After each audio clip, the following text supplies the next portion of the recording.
I never thought my own mother's death would feel like a slap in the face, until the lawyer slid a rusted key across the table and said, "The Alaskan homestead is yours, Evelyn. Your brother gets the Hamptons estate." My name is Evelyn Rosewood, and for 31 years I perfected the art of being invisible.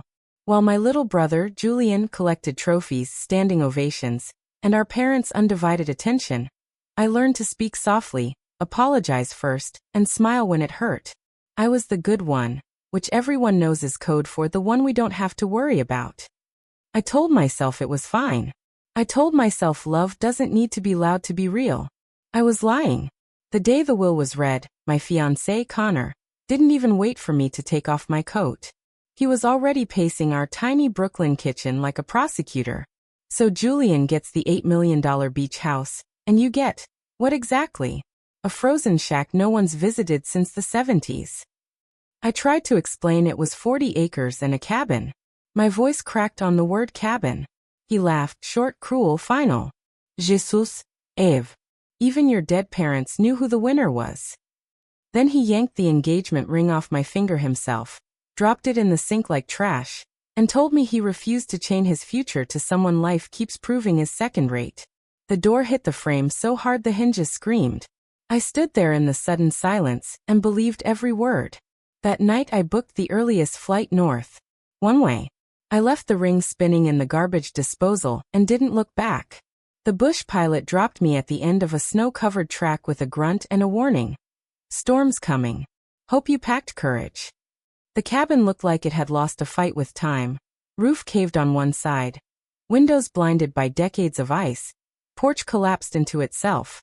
I laughed until I cried. This was what they thought I deserved. Inside smelled of mildew and abandonment. I was too tired to feel anything except cold. I swept snow off the floorboards with a broken broom, just to have something to do with my shaking hands. The bristles caught on a warped plank. When I knelt to free them, the plank lifted. Beneath it, a trapdoor, iron ring black with age. My pulse hammered so hard I felt it in my teeth. I pried the door open. A ladder disappeared into darkness that smelled of earth and secrets. I climbed down anyway. The beam of my headlamp landed on crates. Rows of them, military sturdy, padlocked, labeled in my grandfather's handwriting. My breath fogged in the frigid air.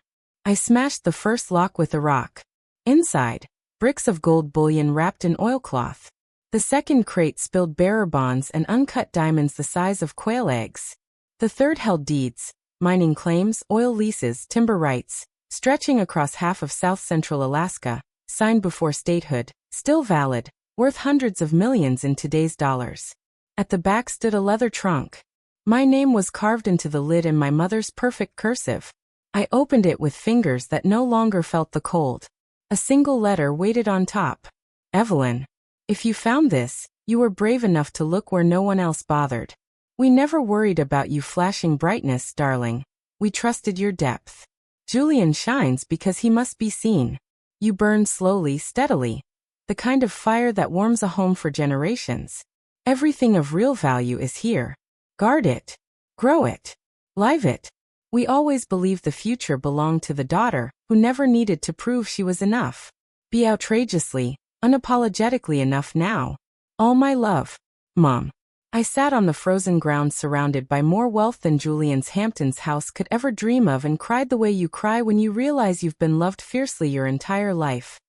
You just weren't allowed to see it until the mask came off. 2 weeks later I flew south, quieter than I'd ever been. Julian keeps posting photos of his ocean view sunsets. Connor drunk texts every weekend about, giving me another chance now that I must be desperate. I don't answer. I've hired lawyers under a trust they'll never connect to me. The claims are being quietly exercised, the gold moved, the future built brick by unseen brick. Sometimes, late at night, I take out one of the coins and roll it across my knuckles the way my mother taught me when I was 7. It catches the light like a promise kept. They thought they buried me in the ice. They had no idea they'd handed me the keys to an empire, and the permission to finally stop apologizing for existing. What would you have done if you lifted that trapdoor and discovered the world had been waiting for you all along?